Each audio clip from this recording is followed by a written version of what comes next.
इसको जेल में रखोगे ना तो कोई ना कोई खालिस्तानी ग्रुप ऐसी हरकत करेगा कि अमृतपाल सिंह को जेल से छोड़ दिया जाए। आप मेरी बात समझिए। IC-814 एक एयर इंडिया का हवाई जहाज था, IC-814, उसकी हाईजैकिंग हुई थी। उसकी हाईजैकिंग क्यों हुई थी? ISI ने करवाई थी, पाकिस्तानियों ने करवाई थी, और कंधार में जाके वो लैंड करा, जो आई थिंक काठमांडू से टेक ऑफ करा था।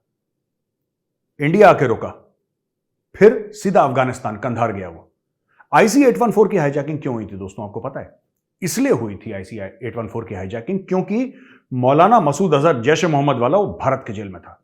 इंडियन आर्मी ने उसको पकड़ा और इंडियन आर्मी ने उसको हैंडओवर कर दिया पुलिस को, और उसको जेल हो गई, वो जेल में था। उसको छुड़ाने के लिए एक पूरे हवाई जहाज को हाईजैक कर दिया था। पाकिस्तान के आशीर्वाद से काम हुआ है, और पाकिस्तान अपना हाथ दूर रखना चाहता था कि भाई हम तो मासूम हैं, हम तो बच्चे हैं, हमें तो कुछ आइडिया ही नहीं है।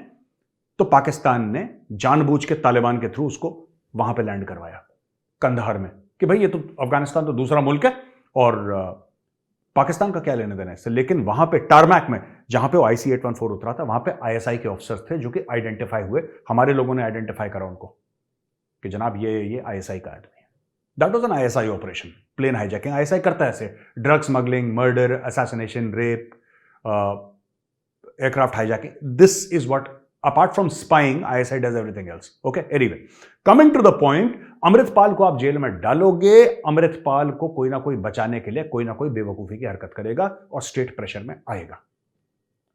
अगर उन्होंने बस हाईजैक कर ली जिसमें 40-50 लोग हैं, तो आप क्या करोगे? आप उन यात्रियों को मरने तो नहीं दोगे?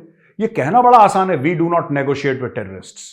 भाई साहब, जब उनके परिवार वाले सड़क पे लेट जाएंगे, IC-814 में यही हुआ था कि जब उनके परिवार वाले बिल्कुल ऐसा जमीन पे लेट जाएंगे PMO के सामने, और पूरा मीडिया और सोशल मीडिया वहां पे होगा ना, तो अपने आप प्रेशर डेवलप होता है। दिन रात फिर मीडिया ने, हमारी मीडिया की तो यही हरकत है, दिन रात एक ही न्यूज कवर करेगी 24/7। ब्रेकिंग न्यूज, ये हो गया आज, इसका उसके घर में घुस गए, बताइए आप क्या चाहिए, उसके घर में घुस गए, आपका बेटा वहां पे, आपका बाप वहां पे, आपका पति वहां पे, आपकी बेटी वहां पे, आपकी बहू यहां पे। पूरे दिन यही चलेगा और भारत प्रेशर में आएगा। इसका आपको एक सोल्यूशन निकालना पड़ेगा अमृतपाल सिंह का। आपको इसका सोल्यूशन निकालना पड़ेगा, और उसका सोल्यूशन इसको जेल में रखना नहीं है। मैं आपको बता रहा हूं, आपको कुछ और करना पड़ेगा।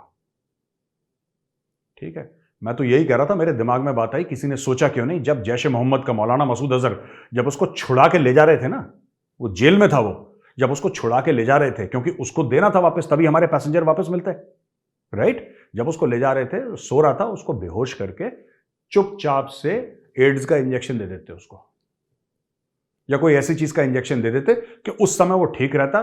3-4 महीने बाद पता लगता, धीरे धीरे तबियत खराब होती, निपट जाता मौलाना मसूद अजहर। ये कर देना चाहिए था। मैं आपको बता रहा हूं, मैं बड़ा, आप जानते हैं मुझे, मैं मेजर गौरवारिया बड़ा शांतिप्रिय टाइप का आदमी हूं। मैं हर समय अमन की बात करता हूं, अमन की आशा है मेरी भाषा, राइट? लेकिन मैं आपको बात बता रहा हूं, अमृतपाल आपके लिए बहुत बड़ा खतरा बन सकता है कल।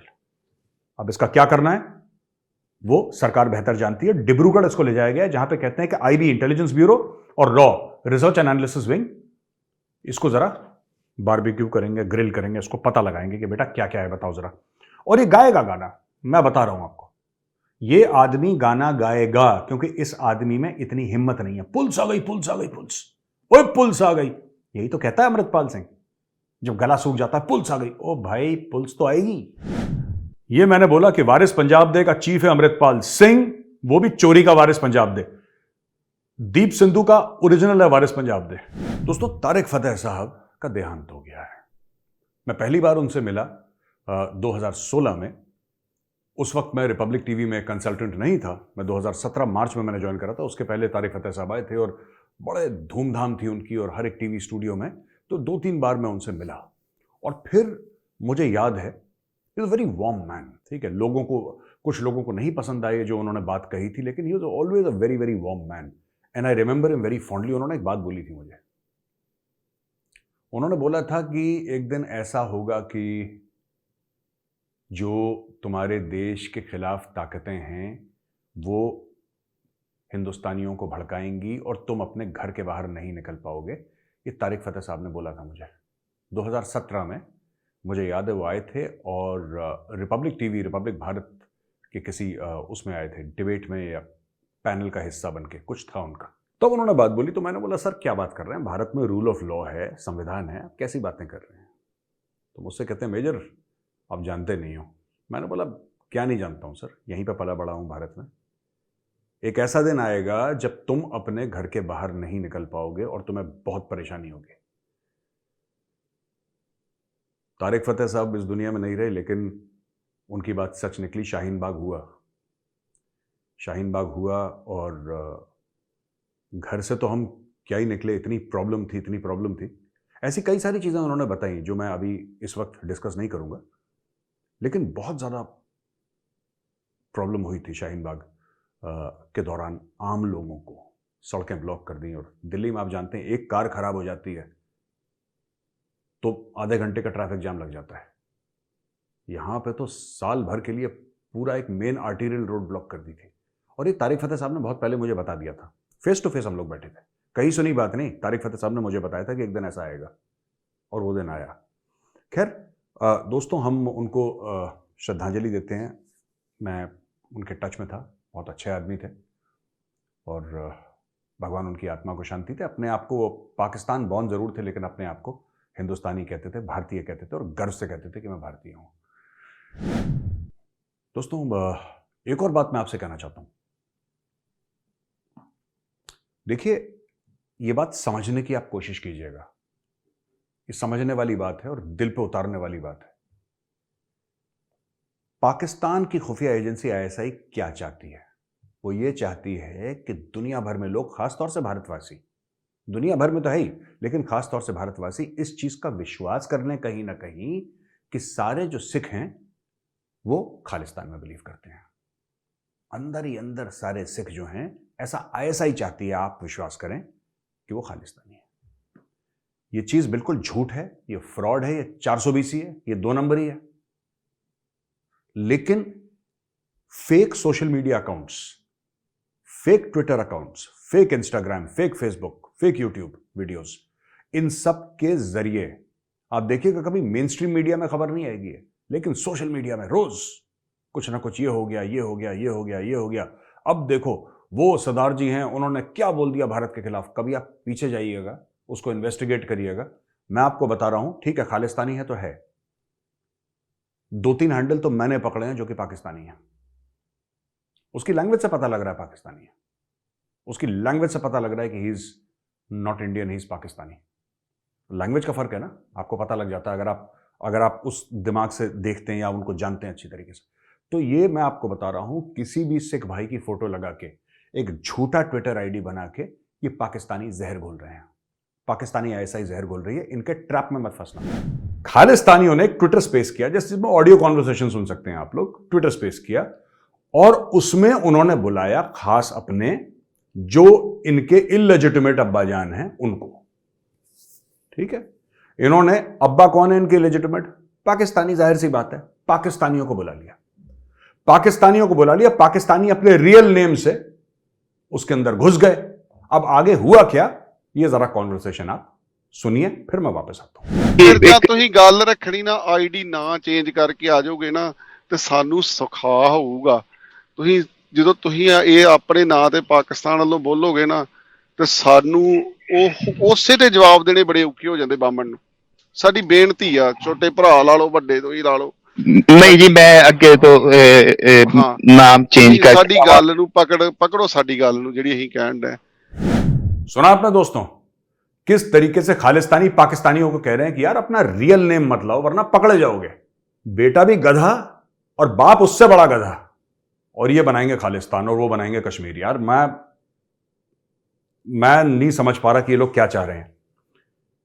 मैंने ये बात मैं कई बार बोल चुका हूं, अगर इनकी आईक्यू, जो खालिस्तानी है और जो पाकिस्तानी आका हैं इनके, जो इनके आका हैं वहां पर डीप स्टेट वाले, इन दोनों की आईक्यू मिला दो ना, तो आईक्यू इनकी सिंगल डिजिट में है। मैं आपको, दे सो स्टूपिड, ये ऐसे कर्म करते हैं ये लोग। एनीवे, अब आते हैं हम दूसरे खालिस्तानियों के बाप पे, पाकिस्तान के ऊपर। पाकिस्तान का जो चीफ ऑफ आर्मी स्टाफ है जनरल आसिम मुनीर, 4 दिन के दौरे के लिए पहुंच गया चीन। अच्छा, ये चौथा मुल्क है जहां पे आसिम मुनीर साहब जा रहे हैं। और इसके पहले कहां गए थे ये सोचिए जरा। इसके पहले गए थे सऊदी अरेबिया, यूएई और यूके। यानी कि 3 मुल्क इसके पहले जा चुके हैं। सऊदी अरेबिया से ये ले आए $2 अरब का वादा, यूएई से ले आए $1 अरब का वादा। ठीक है, यूके जो गए थे 1 हफ्ते के लिए, एक टॉक थी उनकी 1-1.5 घंटे की, उसके लिए 1 हफ्ता रहकर आए, पोस्ट रिटायरमेंट, पोस्ट रिटायरमेंट। वो पाकिस्तान आर्मी का चीफ ही क्या यार, जिसका लंदन में आलीशान घर ना हो। लोग नवाज शरीफ को गाली देते हैं, कहते हैं चोर है, करप्ट है, वो है, वो उसमें कोई शक नहीं है, वो चोर है, करप्ट है। लेकिन पाकिस्तान के आर्मी चीफ्स को कोई नहीं बोलता यार कि भाई साहब आप तो एक नौकरी पेशा आदमी हो, आपके पास इतना पैसा कहां से आया। लेकिन ये सब पाकिस्तान में ये सब बातें नहीं करी जाती। सिपा सालार है, यहूदियों पे जंग करेगा, हिंदुओं पे जंग करेगा और गजवाए हिंद करेगा और लाल किले पे सब्ज परचम लहराएगा। उसके लिए लंदन में घर तो चाहिए होता है यार। ये छोटी छोटी चीजें क्यों, छोटी मोटी चीजों में पढ़ रहे हो, है ना। परचम लहराना है उसको, तुम कह रहे हो लंदन में घर नहीं होना चाहिए इनका। क्यों नहीं होना चाहिए? लंदन में होना चाहिए, सिडनी में होना चाहिए साहब इनका न्यूयॉर्क में घर होना चाहिए इनका। दुनिया के हर तरक्की याफ्ता मुल्क में एक एक घर इनका, बड़ा बंगला कोठी इनकी होनी चाहिए। दुबई में इनके शॉपिंग प्लाजा होने चाहिए भाई। वहीं से तो गजवाए हिंद होगा। गजवाए हिंद कहां से होगा? लास वेगस से शुरू होगा गजवाए हिंद। जो गैमलिंग कसिनोज हैं लास वेगस के, वहां से तो गजवाए हिंद शुरू होगा। दुबई के बड़े बड़े जो शॉपिंग मॉल हैं, आलीशान शॉपिंग मॉल, जहां पे शराब बहती है पानी की तरह, है ना। होटल्स हैं बड़े बड़े, जहां पे बार्स और रेस्टोरेंट्स हैं, जहां पे शराब बहती, वहां से तो गजवाए हिंद शुरू होगा यार। आप लोग हल्के में लेते हो पाकिस्तानी आर्मी जो कह रहा है करप्ट क्यों है, करप्ट क्यों है। तुम पाकिस्तानी समझ लो, तुम्हें चाहिए ना गजवाए हिंद? तुम चाहते हो ना कि कोई उठ के ये बोले कि सारे काफिर जो हैं वो वाजिबुल कत्ल हैं, हिंदुओं को खत्म कर दो? अरे उसके लिए सबसे पहले लंदन में फ्लैट चाहिए, एवनफील्ड में अपार्टमेंट चाहिए। उसके अलावा हिंदू कैसे खत्म होंगे? मोटिवेशन तो वहीं से मिलता है। पूरे साउथ एशिया में सबसे अनस्टेबल मुल्क कौन है? अब तो अफगानिस्तान भी जो है, not classically south Asia, but हम अफगानिस्तान को भी, ठीक है आपके वेस्ट में है, आपके नॉर्थ वेस्ट में है, हम मान लेते हैं, कोई बात नहीं, उसको भी घेर लो, ठीक है। मैं कहता हूं सेंट्रल एशिया को भी घेर लो। Let's not limit ourselves to South Asia. China को भी घेर लो, ठीक है, ईरान को भी घेर लो, ये जितने भी स्थान है 5 सेंट्रल एशियन रिपब्लिक्स, इनको भी घेर लो। अब मुझे बताओ इंस्टेबिलिटी है कौन से मुल्क में? आप लोग रीजनल स्टेबिलिटी की बात करने गए हो, ठीक है। जनरल आसिम मुनीर और चिंग चोंग पिंग पोंग, जो भी चाइना का जनरल है, जो भी, I don't know his name, ये दोनों गए हैं, ये बात कर रहे हैं हम लोग रीजनल स्टेबिलिटी की। देखो पाकिस्तानियों को कितने बड़बोले हैं यार, ठीक है, पैंट फटी है, रफू के पैसे नहीं है, रीजनल स्टेबिलिटी की बात करने गया है। सबसे ज्यादा अनस्टेबल रीजन कौन सा है यहां पे? Which is the most unstable region in this entire place? It is Pakistan. और ये क्यों गया मैं बता रहा हूं, ये पैसे मांगने गया।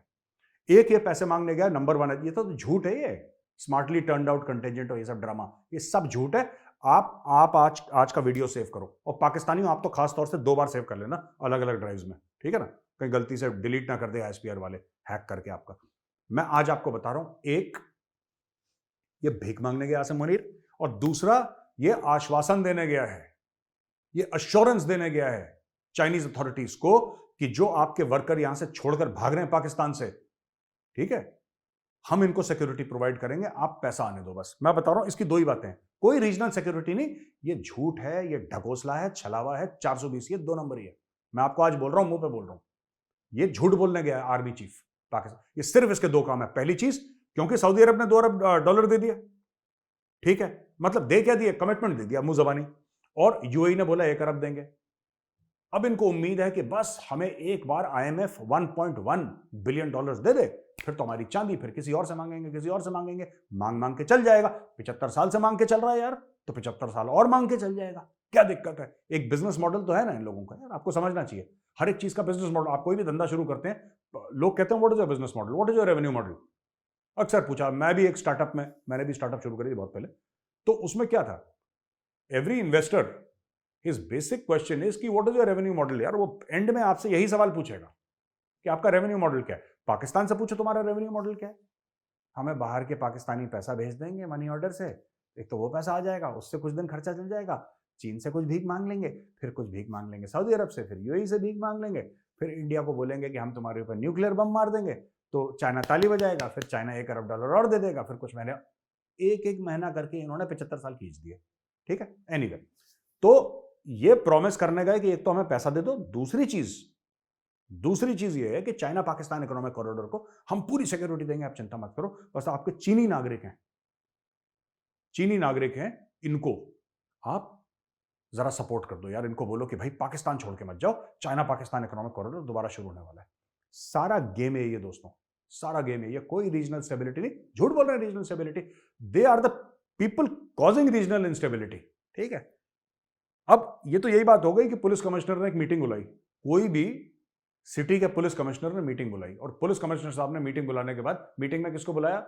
चोर डकैतों को, और चोर डकैतों को बुला के बोला कि अच्छा शांति व्यवस्था कैसे बनाए रखें, कोई क्राइम ना हो। आप लोग बताइए जरा, ऐसा होता है क्या? कभी पुलिस कमिश्नर बुलाता है चोर चक्कों को मीटिंग में कि आप बताइए कैसे करना चाहिए? नहीं बुलाता, वो तो पकड़ पकड़ के जेल में डालता है उनको। चाइना ने डकैतों को बुलाया है कि तुम बताओ कि शांति कैसे बहाल रहेगी। सिक्योरिटी कौन प्रोवाइड करेगा? पाकिस्तानी फौज, क्योंकि भाड़े की फौज दुनिया में बहुत कम है, इक्के दुक्के उसमें से एक पाकिस्तान है, और भाड़े का न्यूक्लियर प्रोग्राम भी है इनका, इनके पास सब भाड़े का है। पाकिस्तान इज रेंट या सेल, आपको जो करना है वो, जैसे 2 BHK या 3 BHK अपार्टमेंट होते हैं ना, आपको खरीदना है तो खरीद लो, आपको रेंट पे लेना है रेंट पे ले लो। तो चाइना ने पाकिस्तान को खरीद भी लिया और रेंट पे भी ले लिया, कुछ हिस्सा खरीद लिया, कुछ हिस्सा रेंट पे ले लिया। ये पैसा देंगे और जब ये अफगानिस्तान के अंदर घुसेंगे तो इनको सिक्योरिटी प्रोवाइड करेगी पाकिस्तानी आर्मी। अब मुझे नहीं लगा चाइनीज क्या सोच रहे हैं, मुझे नहीं समझ में आ रहा कि किस तरीके से प्रोवाइड करेगी, क्योंकि पाकिस्तान के अंदर तो खुद ही सिक्योरिटी प्रोवाइड नहीं कर पा रहे। They are not able to provide security to Chinese people inside Pakistan. अब ये क्या ही करेंगे अफगानिस्तान में, ये तो ऊपर वाला जानता है बेहतर। अच्छा दोस्तों, 2-3 खबरें बड़ी इंटरेस्टिंग है मेरे पास। नवाज शरीफ जहां पे रहता है ना, नवाज शरीफ जहां पे रहता है, एवन फील्ड फ्लैट्स हैं, बड़े अपस्केल हैं और $100s of millions के हैं, ऐसा मैंने सुना है, मैंने तो कभी देखे नहीं है। But Avenfield and Park Lane area, यहां पे लोगों ने, एक्चुअली क्या है, पाकिस्तानियों की आदत है, ठीक है, खासतौर से जो इनकी पॉलिटिकल क्लास है, इनकी आदत है जहां पे जाएंगे ना गंद फैलाएंगे। ये पूरी दुनिया को लाहौर बनाना चाहते हैं। मैं आपको बताता हूं इनके साथ इनको खाज क्या है, इनको खुजली क्या है पाकिस्तानियों को। ये जहां जाते हैं उसको लाहौर बनाने की कोशिश करते हैं। जिनने लाहौर नहीं देखा वो जमिया ही नहीं, वही वाला पुराना डायलॉग रिपीट कर करके घिसा पिटा। इन्होंने करा क्या है, ठीक है, इन्होंने ये करा है कि जहां पे नवाज शरीफ रहता है ना, उसके सामने लोग खड़े हो जाते हैं, उसके घर के सामने पाकिस्तानी, और गाली गलौज करते हैं। फिर नवाज शरीफ के लोग आएंगे, इनको गाली गलौज देंगे, तहरीक इंसाफ वालों को, तहरीक इंसाफ वाले इनको गाली देंगे। वो जो वहां पे हैं, मुझे तो लगता है किसी दिन एवन फील्ड वाले निकल के सड़क पे आ जाएंगे, प्रदर्शन करेंगे कि गो बैक टू पाकिस्तान। मैंने क्या बोला था, मैं पाकिस्तानियों को नहीं बोल रहा, मैं कुछ सियासी वर्कर्स के लिए ये मुहावरा बोल रहा हूं, पाकिस्तानी कौम के लिए नहीं, सियासी वर्कर्स के लिए, ठीक है, कि कुत्तों को ना घी हजम नहीं होता। मैं आपको बता रहा हूं, ये बात सही है, कुत्तों को घी हजम नहीं होता, कुत्तों का पेट खराब हो जाता है। और इनके साथ यही है, चाहे वो किसी भी, ये जहां पे भी जाएंगे गंद, ये रेस्टोरेंट में गंद मचाएंगे कि लोग चिढ़ जाएंगे यार, कि मतलब मेरा रेस्टोरेंट है, इसमें पाकिस्तानी क्यों आ गया, क्योंकि इन्होंने कुछ करना है। इन्होंने मक्का को नहीं छोड़ा यार, मक्का या मदीना पता नहीं कहां पे, वो उन्होंने वो प्रॉफिट मोहम्मद का जो मौत था, उसके अंदर भी गाली गलौज, उसके अंदर भी चोर चोर के नारे, ये मतलब हर जगह। और इतना सा बोल के पाव भर का, ठीक है, पाव भर की उसकी सियासत, राइट, पाव भर का मुल्क, पाव भर की सियासत, उसको दुनिया भर में उन्होंने कीचड़ उछाल के ऐसा कर दिया। अब वो एवन फील्ड अपार्टमेंट्स वाले जो हैं, वो हाथ जोड़ने लगे, कह रहे भाई यार ये तुम मत करो, क्योंकि हम लोग परेशान हो गए यार, हम लोग यहाँ पे, तुम लोग जिंदाबाद मुर्दाबाद पता नहीं कौन कौन सी अंग्रेजी बोलते रहते हो यहाँ पे, एंड वी गेट डिस्टर्ब यार, हम लोग, हमारे बीवी बच्चे, हम लोग शांति से रह ही नहीं पाते। 24 घंटे तुम्हारी पॉलिटिक्स ही खत्म नहीं हो रही, और पैसे हैं नहीं तुम्हारे पास असासे नहीं है, तुम्हारे पास पैसे नहीं है, तुम्हारे पास क्रेडिबिलिटी नहीं है, तुम्हारे पास इज्जत नहीं है, तुम लोग नारे किस चीज के लगाते हो यार? चुप रहो, अपना काम करो, हमें अपना काम करने दो। लेकिन पाकिस्तानी को समझ, नवाज शरीफ आया है, वो कह रहा है इमरान खान आया है, वो कह रहा फलाना आया है, वो कह रहा डिमका आया है, इनका यही चलता रहता है। पाकिस्तानियों का full time profession is politics, और किसी काम में तेज है, पॉलिटिक्स में भी तेज नहीं है ये, लेकिन और कोई काम तो करता नहीं है पाकिस्तान, यही काम करते थे, और जहां पर भी जाएंगे, मैं आपको बता रहा हूं, आई एम सॉरी टू से दिस, पाकिस्तानी जहां जाएंगे, ठीक है, अगर कोई इनके मुल्क की अच्छी बात है, अगर कोई अच्छी बात है, अगर है इसमें बहुत बड़ा, अगर कुछ, ये दुनिया को नहीं बताएंगे, ये ऐसे गंदे काम करेंगे।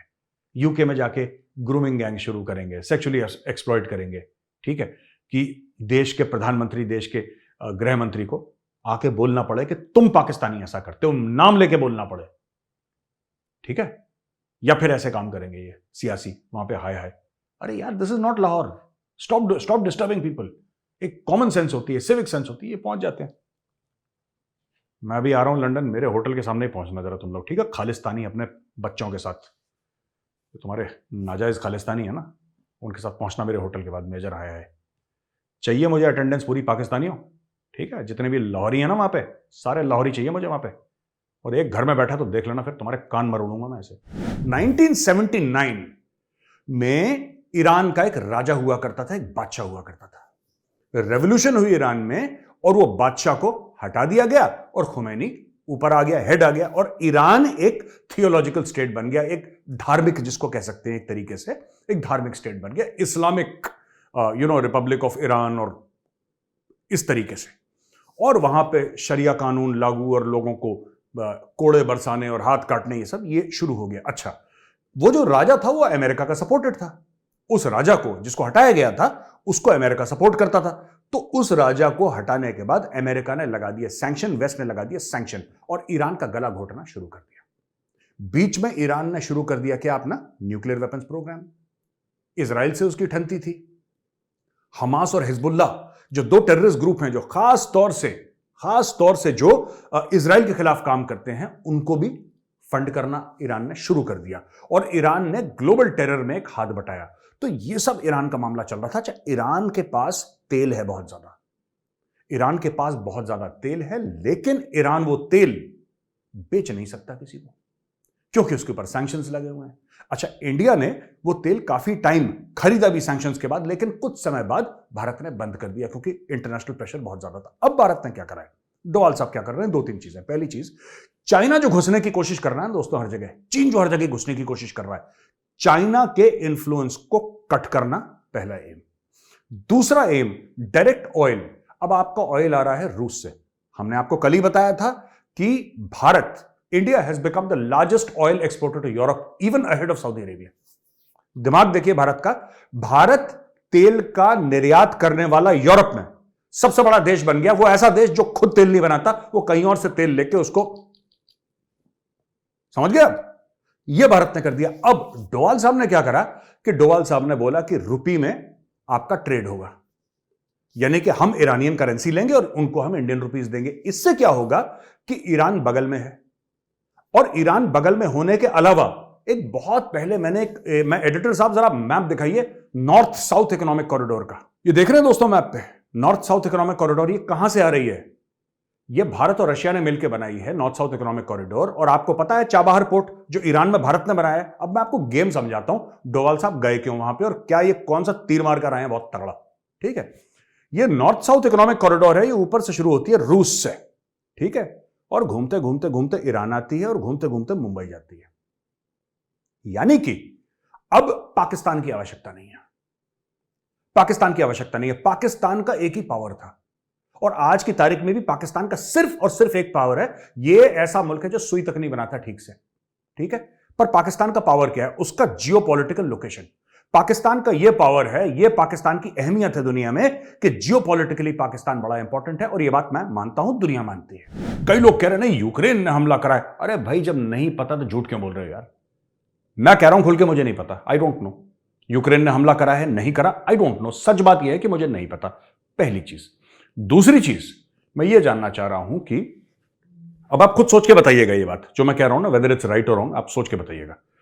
वो जो ड्रोन है, आप लोगों ने भी ड्रोन की फुटेज देखी, जिसने नहीं देखी वो देख लीजिए, राइट, इन द सेंस की फोटोग्राफ देख लीजिए। ये शादी टाइप का ड्रोन है, कमर्शियल ड्रोन, और ये दुनिया भर में कई जगह यूज हुआ है, वॉर में, यूक्रेन में भी हुआ है और जगह भी हुआ है।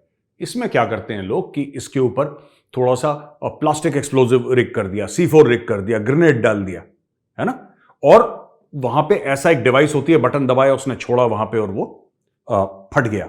या फिर आपने ऐसा रिग करा कि वो जाके इंपैक्ट फ्यूज उसमें होगा कि जब वो जाके लगेगा तो फट जाएगा, राइट। अब मैं दो तीन बातें आपको बताना चाहता हूं और आप बताइएगा कि मेजर साहब आप मेरे से, हम आपसे अग्री करते हैं, हम आप नहीं करते हैं, आप कमेंट्स में लिखिए। पहली चीज, आपने देखा होगा, कभी भी आपने देखा होगा, ऐसे ड्रोन जो होते हैं ना, छोटे वाले जो होते हैं, वो आसपास से ही कंट्रोल होते हैं, जो अमेरिका के ड्रोन्स हैं बड़े बड़े, रीपर हैं, प्रेडेटर हैं, ऑल दीज ड्रोन्स जो बड़े हैं, हाँ वो कई 100 किलोमीटर 1000 किलोमीटर दूर से सैटेलाइट से कंट्रोल होते हैं, ये सब ठीक है। लेकिन ये वो वाला ड्रोन नहीं है। ये वाला ड्रोन कौन सा है? ये जो ड्रोन है दोस्तों, ये वो है जो शादी वाला है या उससे थोड़ा सा बड़ा, इतना बड़ा ड्रोन, जो कि मुझे समझ में आया। ये तो यूक्रेन से कंट्रोल नहीं हो सकता। जाहिर सी बात है, यूक्रेन तो कई it must be more than 1000 miles away. Ukraine से तो कंट्रोल नहीं हो सकता। ये तो वहीं आसपास 1-2 किलोमीटर के दायरे में कोई बंदा खड़ा होके इसको किसी ने क्रैश करा है। हो सकता है वो यूक्रेनियन हो सकता है वो रशियन हो जो कि पुतिन से नाखुश हो सकता है कोई ऐसे भी लोग रशिया में काफी उभर के आ रहे हैं जो कहते हैं कि लड़ाई नहीं होनी चाहिए, लड़ाई गलत है, प्रोटेस्ट कर रहा हो सकता है कि जो यूक्रेनियंस ने किसी को पैसा देकर करवाया हो, कुछ भी हो सकता है, वी डोंट नो, राइट। दूसरी चीज, हमारा मीडिया पे कह रहा है नहीं ये पुतिन को मारने की साजिश है। ओ यार, आप फिर से देखो, ये झंडा लगा है ना, ये झंडा लगा है क्रेमलिन के ऊपर रशिया का, और झंडे के बिल्कुल पास आके बिल्कुल बगल में उसके ड्रोन अटैक करता है। पुतिन झंडे के ऊपर बैठा था। आप सोचो, पुतिन क्या झंडे का डंडा पकड़ के ऐसे बैठा था पुतिन के, उसको आके ड्रोन, ओ भाई अगर वो अंदर है क्रेमलिन के तो उसको अंदर मारने की साजिश होगी ना।